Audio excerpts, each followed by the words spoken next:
Assalamu alaikum everyone. I hope you're all doing great. I welcome you all to your favorite physics channel, College Physics. Here you will find work solutions of all O and A level past papers solved by teachers and A-star students. So subscribe to our channel and forward it to other Cambridge learners. Thank you. Okay, so this paper is from May-June 2020. It's P6 variant 63.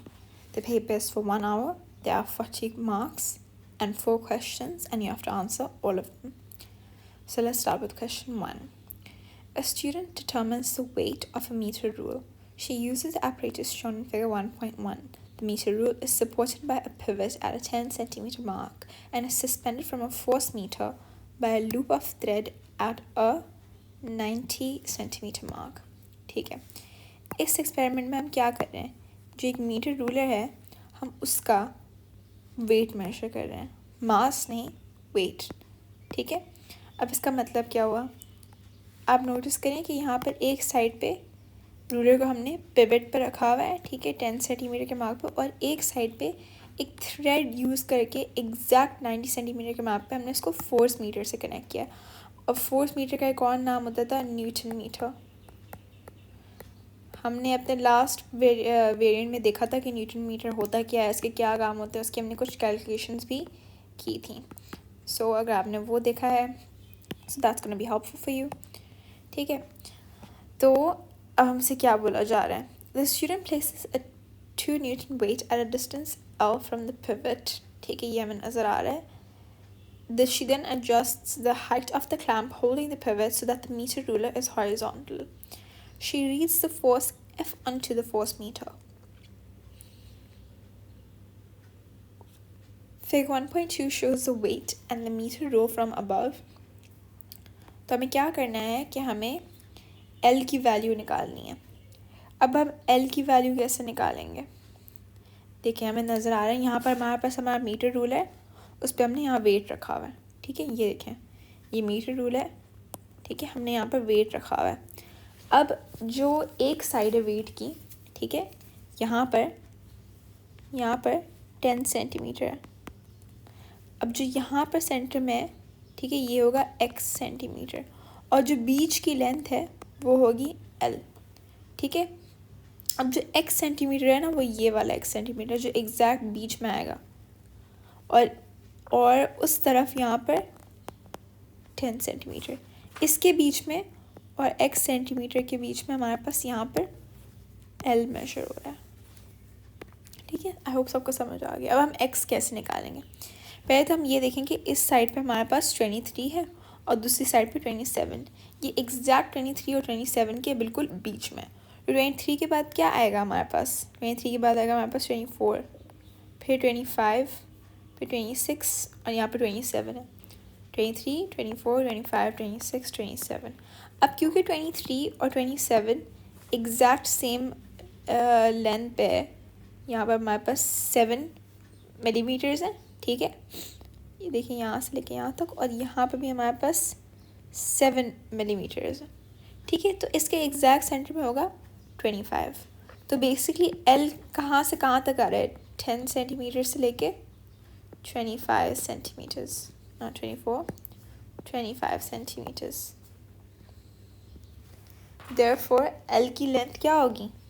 25 minus 10 equals 15 centimetres. अब centimetre already दिया हुआ है तो हमें unit लिखने की ज़रूरत नहीं है. ठीक है, नेक्स्ट.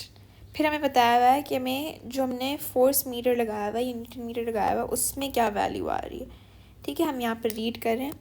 यहाँ पर हमारी वैल्यू है 1 और 1.5 के बीच में. आप देखें जैसे नीचे आ रहे हैं ना, इंक्रीज़ कर रहा है, तो ये होगा 1.1, 1.2, 1.3. तो आंसर आएगा 1.3 न्यूटन्स. ठीक है, न्यूटन्स ऑलरेडी दिया हुआ. Explain how the student makes sure that the ruler is horizontal before taking a reading. You may draw a diagram. अब हम इंश्योर कैसे करेंगे कि हमारा रूलर एग्जैक्टली हॉरिजॉन्टल हो?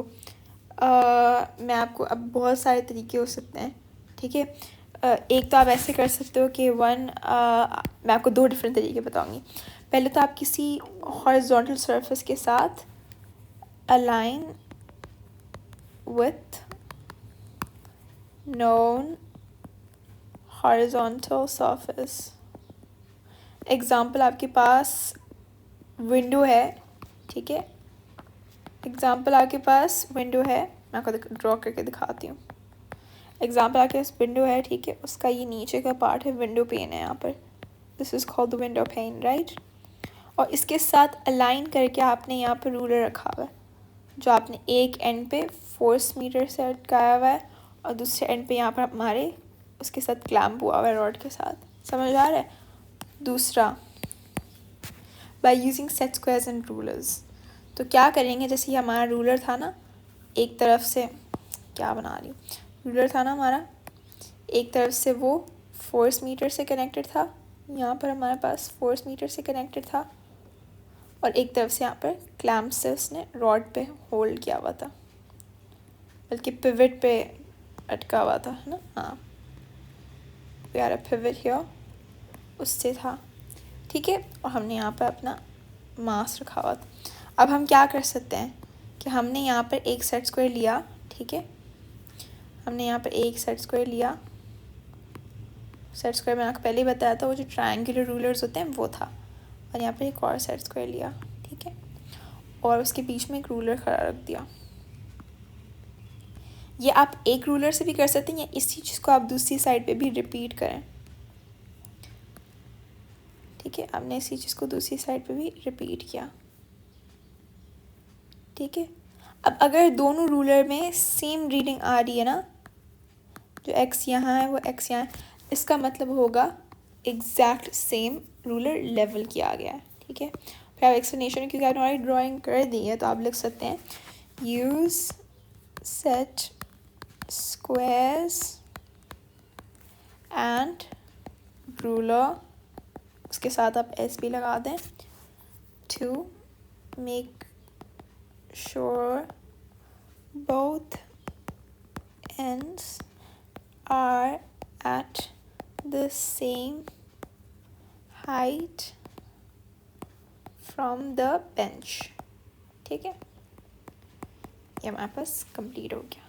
अब इसका क्या है, the student carries out the procedures for L equals 20 centimeters, 30 centimeters, 40 and 50 and 60, ठीक है। तुम्हारा न्यूटन, तो जो हमने यहाँ पर आपको ऊपर दिखेगा, जो हमने यहाँ पर मास रखा था वो तो 2 न्यूटन्स का ही है, लेकिन हम इसकी एल को इंक्रीज़ कर रहे हैं, तो इससे फोर्स पे क्या फ़र्क पड़ेगा हम ये देखेंगे, या तो रूलर के वेट पे क्या फ़र्क पड़ेगा हम ये देख रहे हैं, ठीक है। तो एल चेंज हो रहा है, अब हमें इसकी रीडिंग्स को ग्राफ में प्लॉट करना है, ठीक है। तो प्लॉट ग्राफ ऑफ एफ हमारा वाई एक्सिस होगा, ठीक है, जो हमारी फोर्स है दैट्स आवर वाई एक्सिस, हमारा फोर्स का यूनिट, और लेंथ हमारा एक्स एक्सिस, ठीक है। अब पहले हमारी लेंथ देख लेते हैं, 2 3 4 5 6 20 30 40 50 60, तो हम इस तरीके से कर सकते हैं 10 20 30 40 क्या था 50 60, ठीक है। और फोर्सेस है हमारा 1.35, बेसिकली 1.3 और 2.5 के बीच में, तो हम कर सकते हैं 1 और 2.5, ठीक है। तो 1 1.5 2 एंड 2.5 ये हो सकता है, बल्कि हमने गलत किया है, क्योंकि अगर हम 0.5 में कर रहे हैं ना, 0.5 में कर रहे हैं, तो हमें 0.5 से शुरू करना पड़ेगा, 0.5 1 1.5 2 2.5, सही है, 0.5 1 1.5 2 एंड 2.5। ये बहुत कंसिस्टेंट रहने वाली बात है, अगर इन चीज़ों में गलतियाँ हुई तो आपका मार्क लूज़ होगा, ठीक है। तो अब अपनी वैल्यूज़ को इनपुट करते हैं यहाँ पर। So for 20 we have 1.35, 20 we have 1 1.2, ठीक है, 1.3 1.35, ये हमारे पास 1 है, 1.1 1.2 1.3 1.4 तो 1.3 और 1.4 के बीच में होगा, समझ आइए? तो इस इधर ओके, इसको इरेज कर दूँ ताकि कोई कंफ्यूजन नहीं हो। नेक्स्ट हमारे पास है 30 L and force is equals to 1.6, so 30, 1.5, 1.6, ठीक है। तो यहाँ पर हम अपना दूसरा ड्रॉ कर देंगे। मैंने ये पहले के वेरिएंट से बताया है कि आपके ब्लॉक का जो डॉट बना रहे हैं ना आप, वो कितना इम्पोर्टेंट। आई प्रेफर कि आप क्रॉस बनाएं, ठीक है, क्योंकि अगर समझा आप डॉट बना रहे हैं और ये हमारे पास 4 बॉक्सेस हैं और आपको डॉट बिल्कुल इनके बीच में बनाना है, अगर आपने इससे बड़ा डॉट बनाया ना वो आपको मार्क नहीं देंगे। क्यों? क्योंकि बॉक्स हाफ बॉक्स तक का आपको एरर मार्जिन दिया गया।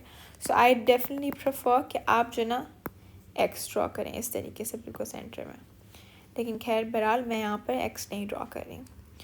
फॉर 40 L40 विल हैव 1.9, यहाँ पर हमारे पास होगा 1.9, ठीक है। 50 वी हैव 2.15, 52, 2.1, 2.15।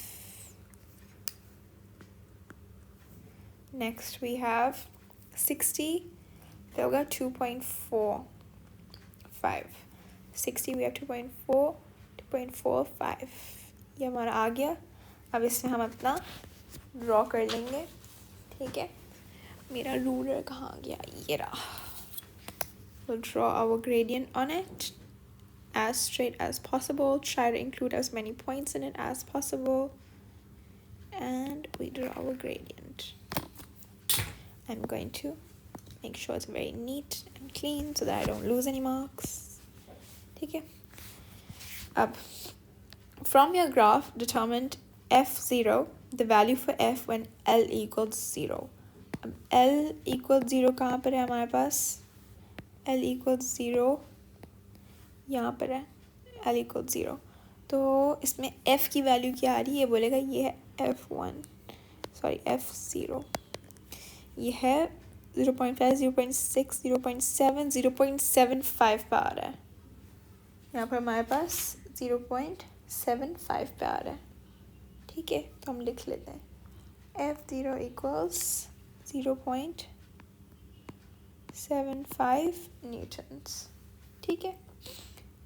नेक्स्ट हमें पूछा हुआ है what do we have to write for WR? Calculate the weight WR of the meter ruler using the equation 2 into F0। तो हम करेंगे 2 into 0.75, तो 0.75 multiplied by 2, the answer is 1.5। ये हमारा आ गया WR 1.5। यहाँ ऑलरेडी यूनिट दिया हुआ है तो यूनिट लिखने की ज़रूरत नहीं है। Another student carrying this experiment finds it difficult to ensure that he has placed the center of the 2 Newton weight on the meter ruler at the correct value of L.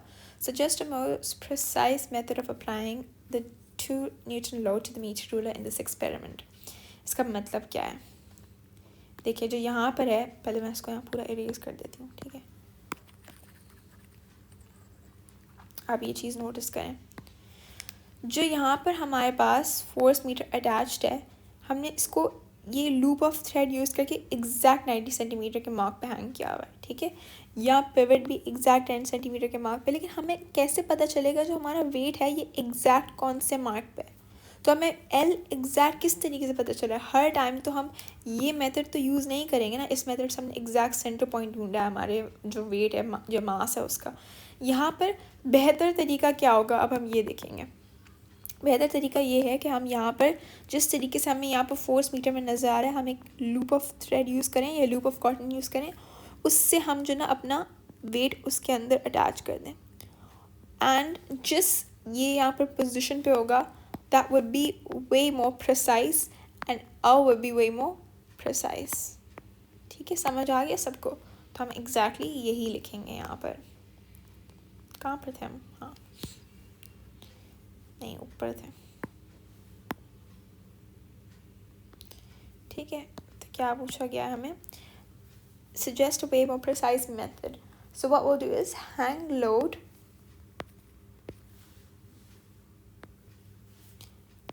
Hang load, ठीक है, lead लिख दिया मैंने, माशाल्लाह, hang load, okay, from you or using a cotton loop, ठीक है, on the meter rule, ठीक है, and this will allow, क्योंकि हमें पूछा हुआ है कि हमने सिर्फ बताना नहीं क्या करना है, हमने ये भी लिखा हुआ है explain why this method is an improvement, and this, ठीक है, can be placed on a precise point in the meter row, ठीक है, we are done with this. ये हमारे पास मार्किंग स्कीम है नंबर 1 की. अगर किसी को क्वेश्चंस वेरी करने हैं तो आप कर सकते हैं, बस मैंने एग्जैक्ट मार्किंग स्कीम से थ्रू ही पढ़ाया है, बस ऑब्वियसली एक्सप्लेन करके, क्योंकि कुछ जगह पे मार्किंग स्कीम लैक करती है, which is the reason why we actually have these classes. Number 2, some students carry out and investigate a circuit containing a different combination of resistors. Part of the circuit they are using is shown in figure 2.1. ठीक है, इस circuit में हमारे पास power supply है, हमारे पास यहाँ पर एक रेजिस्टर दिया हुआ है, 2 empty पॉइंट्स दिए हुए हैं और PQ दिया हुआ है. On figure 2.1, complete the circuit to show an ammeter connected to measure the circuit in the current and a voltmeter connected to measure the potential difference across terminal P and Q. तो हमें एक ammeter बना के दिखाना है जो current measure करेगा, तो हमने एमीटर यहाँ बना दिया. एमीटर सीरीज़ में जाता है हमेशा, एंड वोल्ट मीटर हमेशा पैरेलल में जाता है हमारे रेजिस्टर से. इसको बंद कर देते हैं क्योंकि पूछा हुआ नहीं है कुछ यहाँ क्या बनाना है. ठीक है, स्टूडेंट मेजर्स, वैसे आप याद रखें एमीटर यहाँ भी जा सकता है, यहाँ पर भी जा सकता है, it doesn't make a difference. ठीक है, a student measures the potential difference across P and Q and the current I1 in the circuit. तो अब हमें इसकी वोल्टेज और करंट की वैल्यूज़ निकालनी है. ठीक है, अब वोल्टेज पहले हम करते हैं. यहाँ 2 है और यहाँ 3 है, इनके बीच में 10 डिफरेंट मेजरमेंट्स हैं, तो ऑब्वियसली बात है कि हर एक मेजरमेंट होगी 0.1 के लिए. ठीक है, क्योंकि 2 और 3 है, तो 2 और 3 का डिफरेंस क्या है, 1/10 इक्वल्स 0.1. तो यहाँ पर हमारे पास होगा 2.4 का आंसर होगा. 2.4 वोल्ट्स ऑलरेडी हमें यूनिट दिया है तो लिखने की ज़रूरत नहीं है. और करंट यहाँ पर हमारे पास 0.4 है, 0.6 बीच में होगा 0.5. Each single one measurement will be 0.02. ठीक है, क्योंकि 0.4 और 0.5 के बीच में 5 डिफरेंट मेजरमेंट्स आ रही हैं या 4 डिफरेंट आ रही हैं. ठीक है, तो होगा 0.42, 0.46, 44, 0.46, 0.48, फिर नेक्स्ट होगा 0.5. तो हमारा यहाँ पर है 0.48 amperes. Okay, so let's go on to the next one. Calculate resistance R1 using your values from A2. तो मैंने V1 निकाला और I1 निकाला है. अब हम क्या करेंगे, V1 को I1 से डिवाइड करेंगे, तो आंसर V1 का क्या है, 2.4 डिवाइड बाई 0.48. तो हम लिख देते 2.4 डिवाइड बाई 0.48. आंसर आ रहा है हमारे पास 5.0 ohms. क्योंकि ऊपर भी हमने वैसे 2 सिग्निफिकेंट फिगर्स दिया हुआ है, तो हमने यहाँ पर भी 2 सिग्निफिकेंट फिगर्स ही लिया है. ठीक है, ये भी 2 सिग्निफिकेंट फिगर्स है, ये भी, तो नीचे वाला भी. ठीक है, the student connects 2 resistors in series from terminal P and Q. अब उसने रेजिस्टर एक और डाल दिया है और इस रेजिस्टर के अक्रॉस उसने वोल्टेज देखा है. वोल्टेज दोनों रेजिस्टर्स के अक्रॉस देखा. आपको पता है जब सीरीज़ में होते हैं तो वोल्टेज क्या होती है, वोल्टेज डिवाइड हो जाती है. ठीक है, तो अब हमें क्या पूछा हुआ है कि इसका रेजिस्टेंस क्या निकालना है. अब हम टोटल रेजिस्टेंस निकालेंगे. ठीक है, क्योंकि यहाँ पर टोटल रेजिस्टेंस क्यों निकालना है, क्योंकि देखिए यहाँ पर करंट का हमने I2 × 2 लिखा हुआ है, मतलब कि जो दोनों के करंट है उसको मल्टीप्लाइड बाई 2. ठीक है, तो ये होगी टोटल रेजिस्टेंस। अब हम निकालेंगे किस तरीके से, जैसे हमें यहाँ पर दिया हुआ है उसी से निकालेंगे। तो R2 हमारे पास आ रही है 5.2 ohms, ठीक है। The student connects two resistors in parallel between terminal P and Q as shown in figure 2.1. अब इसकी भी उसने रेजिस्टेंस निकाली, दो रेजिस्टर्स पैरेलल में लगा लिए और इसकी भी उसने रेजिस्टेंस निकाली। अब हमारे पास ऑलरेडी V3 दिया हुआ है, I3 दिया हुआ है, आप इसकी रेजिस्टेंस निकालें तो हमें मिलेगा 4.9 ohms, ठीक है। ऊपर भी हम देखते हैं, पहले हमने ohms लिखा है, yes लिखा है, very important to mark the unit, ठीक है। तो पहले हमारे पास जब एक रेजिस्टर था उसकी रेजिस्टेंस क्या आ रही थी, रेजिस्टेंस आई थी 5 ohms, याद है आपको, ये देखें 5 ohm। फिर दो रेजिस्टर सीरीज में आ गए, उनकी रेजिस्टेंस आई 5.2, दो रेजिस्टर्स पैरेलल में आ गए तो आई resistance 4.9। Another student suggests that R1, R2 and R3 should be equal. State whether your reports support this suggestion. Justify your statement with reference to your results. Statement हम क्या देखेंगे कि yes, this is actually true. क्यों? Because all of the values are very similar. तो statement हमारी होगी R1, R2 and R3 are equal. इसका क्या रीज़न होगा, ऑल द वैल्यूज़, या ब्रैकेट पे लिख लें of R1, R2, R3 are very similar।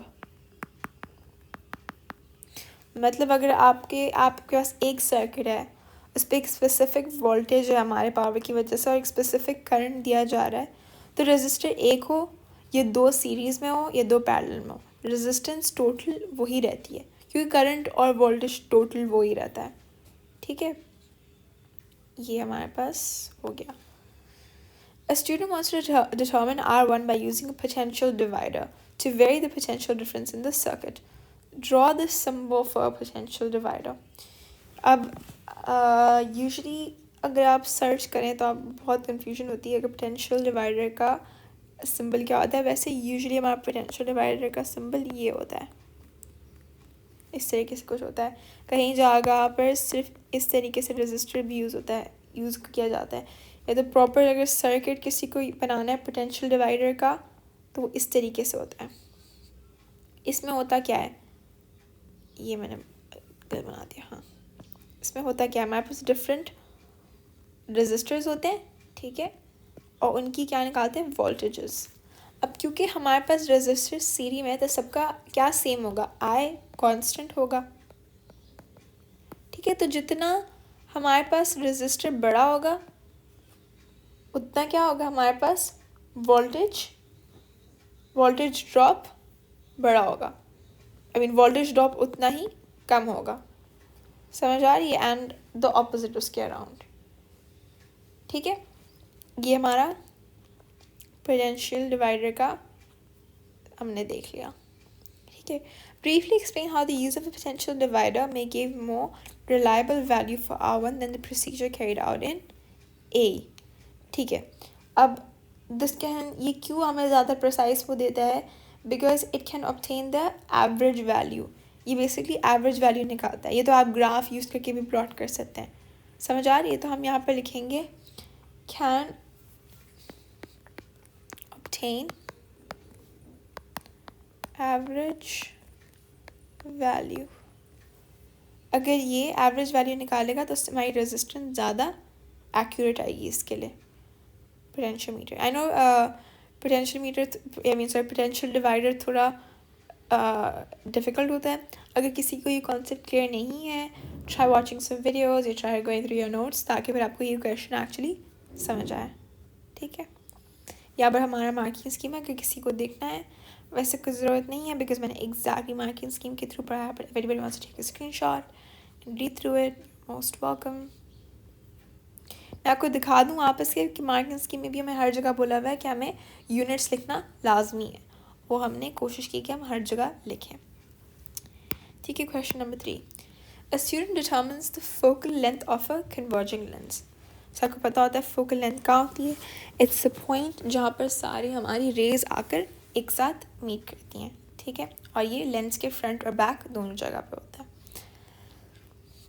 She uses the apparatus shown in figure 3.1। यहाँ पर हमारे पास एक illuminated triangle है जो हमारा बेसिकली ऑब्जेक्ट आप बोल लें, ठीक है, फिर लेंस है और फिर स्क्रीन है जिसपे हमारी इमेज प्रोड्यूस होगी। The student sets the distance u between the illuminated lamp and the lens. Measure a distance u between the illuminated triangle and the lens। तो आप अपना रूलर लेंगे और अगर आप u मेजर करेंगे तो आपकी वैल्यू आएगी 4 सेंटीमीटर्स।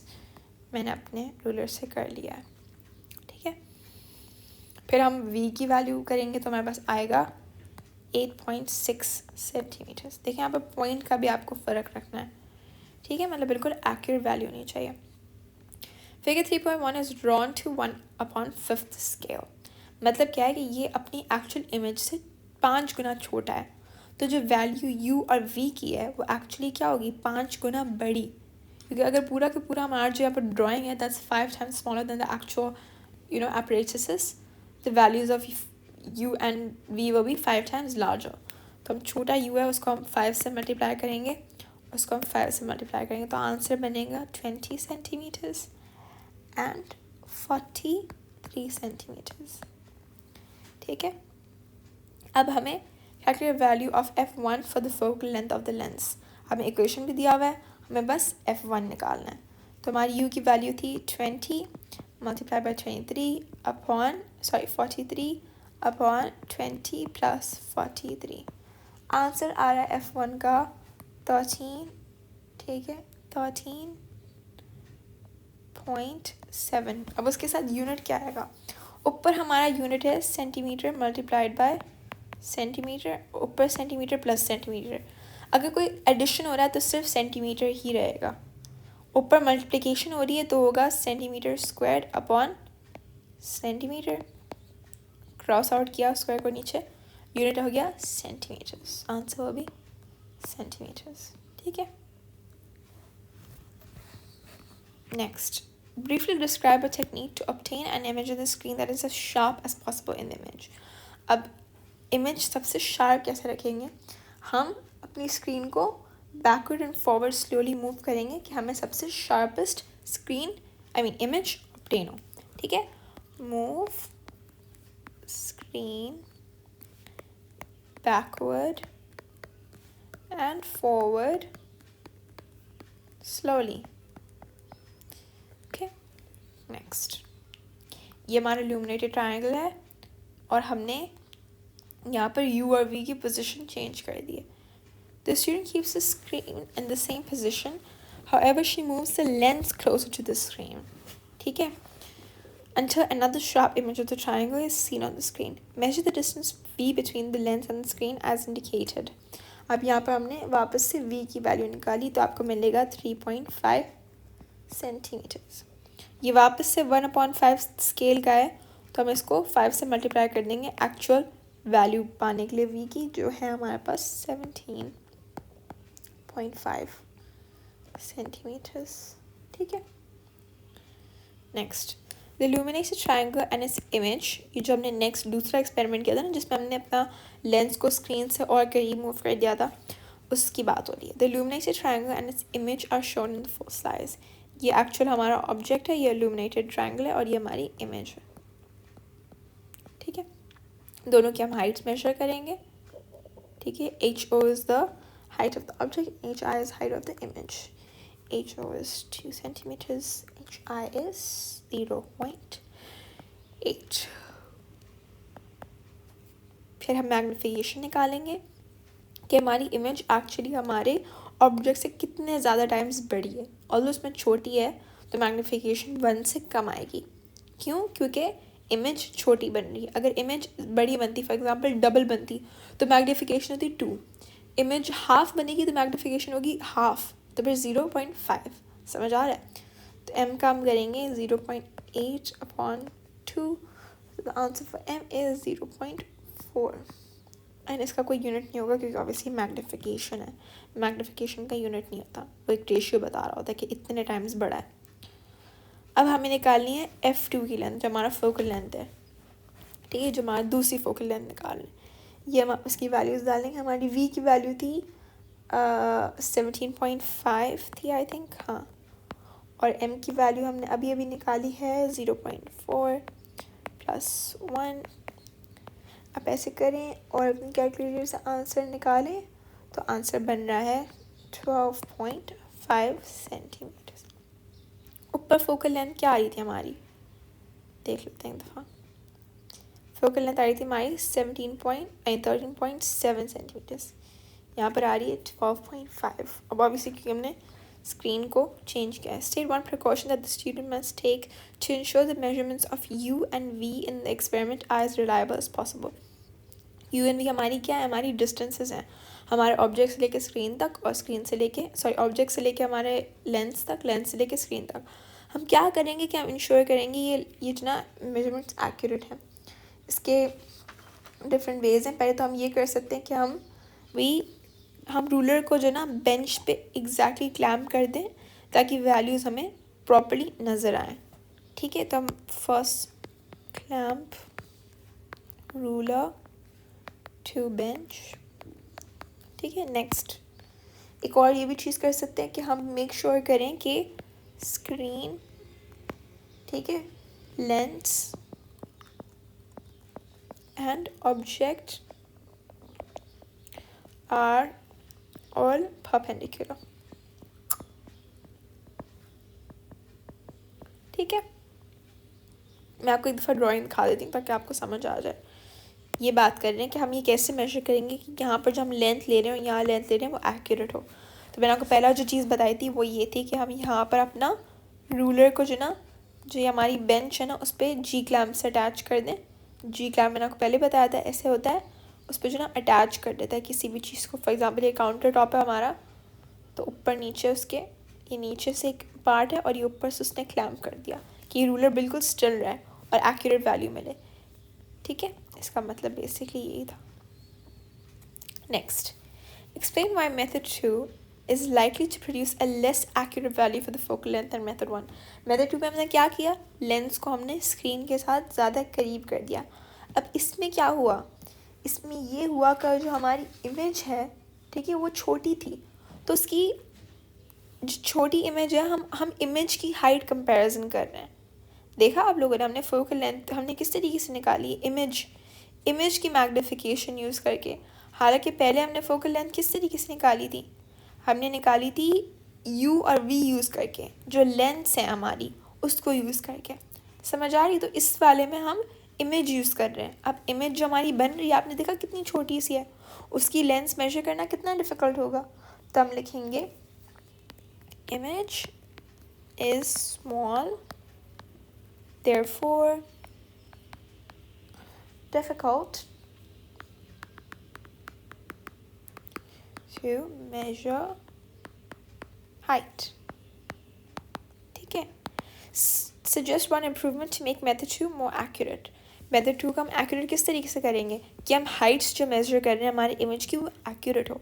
तो हम किस तरीके से इस तरह करेंगे, पहले तो हम ये कर सकते हैं कि हम यूज़ अ लार्जर ऑब्जेक्ट ताकि उससे क्या हो, लार्जर इमेज प्रोड्यूस होगी।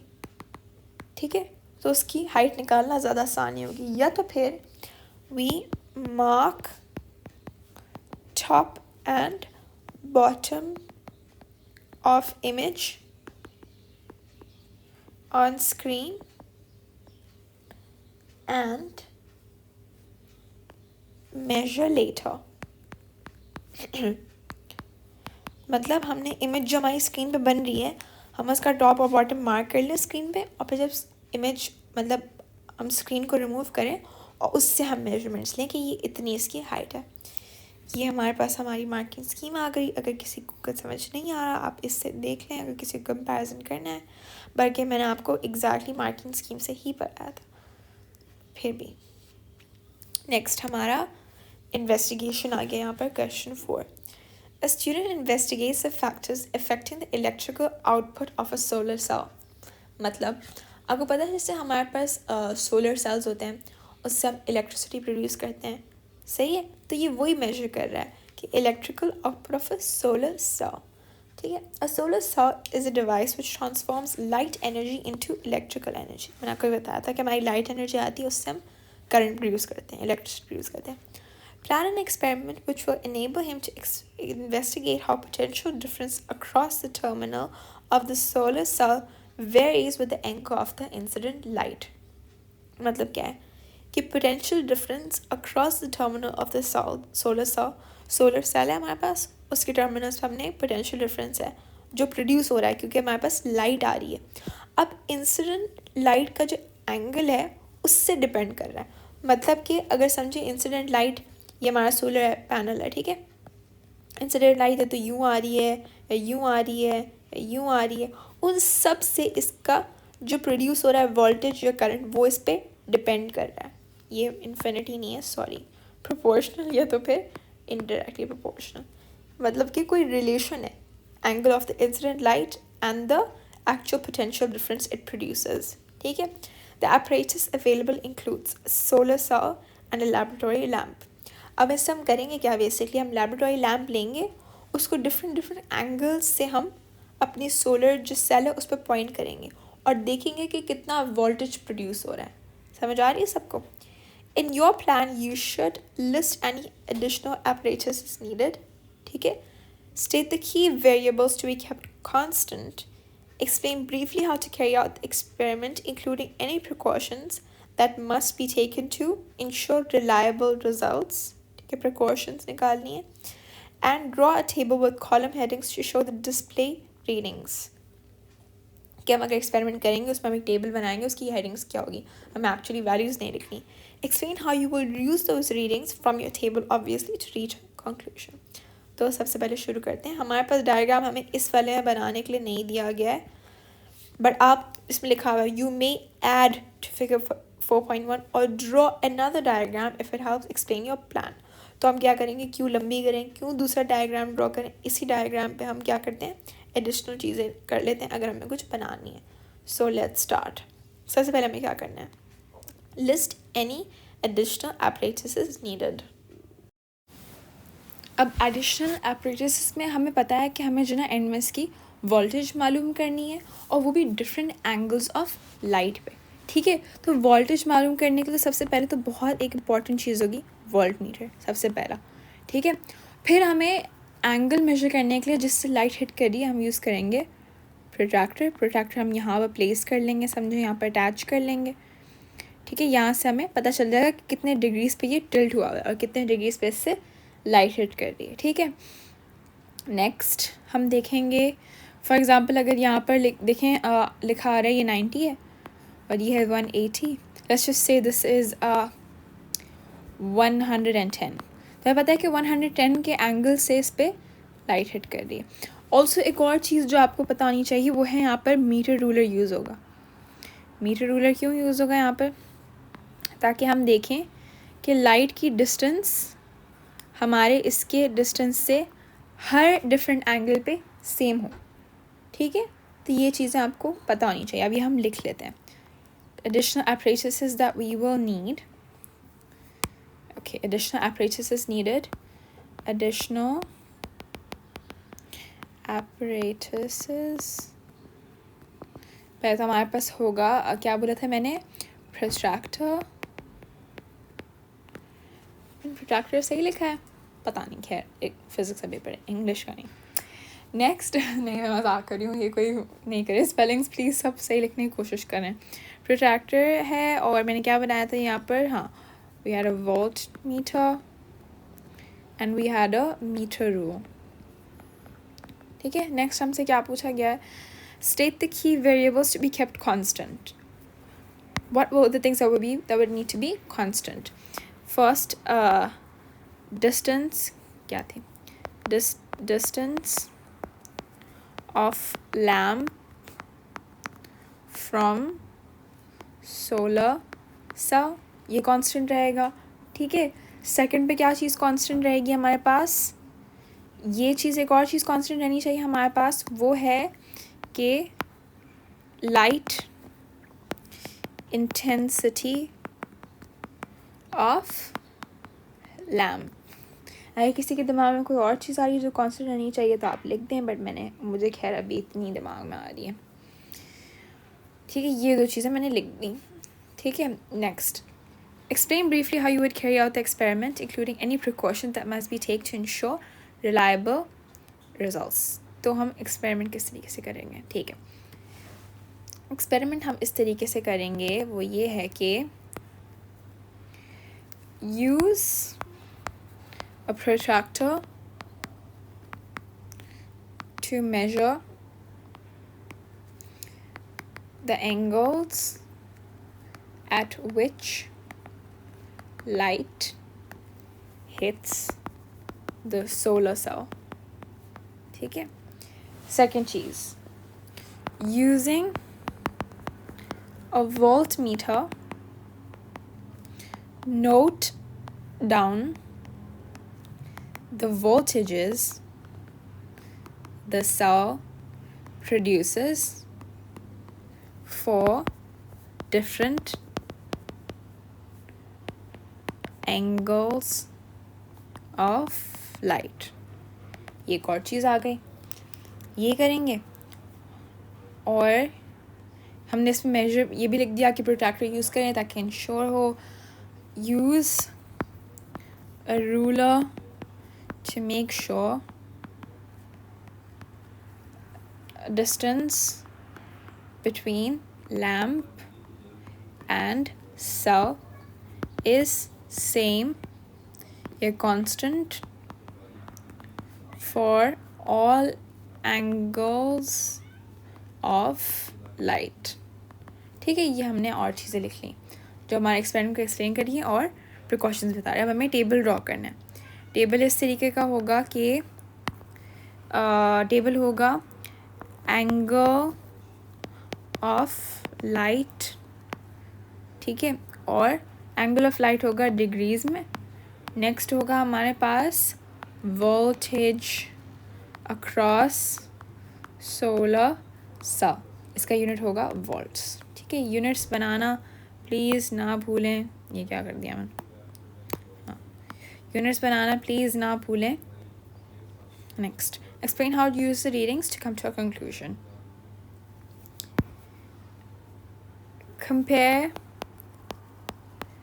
readings of voltage difference due to different angles of light and use a graph to find if these two have a relationship.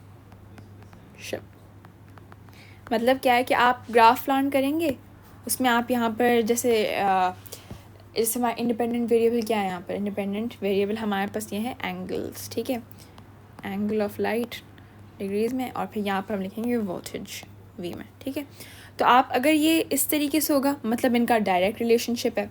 ठीक है, अगर ये इस तरीके से होगा तो ये इनडायरेक्ट रिलेशनशिप है, उस तरीके से डायरेक्ट है।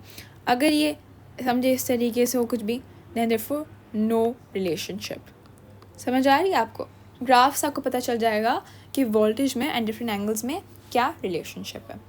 ये हमारी मार्किंग स्कीम है, अगर किसी को और भी कुछ जानना है तो। और प्रिकॉशन भी हमने लिखा हुआ था, फिक्स प्रोटेक्ट, ये प्रिकॉशंस हम यहाँ पर हैं, कुछ नज़र आ रहे हैं। मैंने ऑल्दो लिखवाया था रूलर का, और फिर भी हम यहाँ से प्रिकॉशंस सारे पढ़ लेते हैं ताकि कोई मसला ना हो। ठीक है, प्रिकॉशंस देखें, कहाँ जा रही है मेरी स्क्रीन? हाँ, precautions, reading with only ambient light first, subtract ambient light reading, make room dark, fix protractor, keep axis of solar panel and light of lamp perpendicular to each other, at least 5 sets of data taken, repeat each reading and take an average, repeat for different distance of lamp.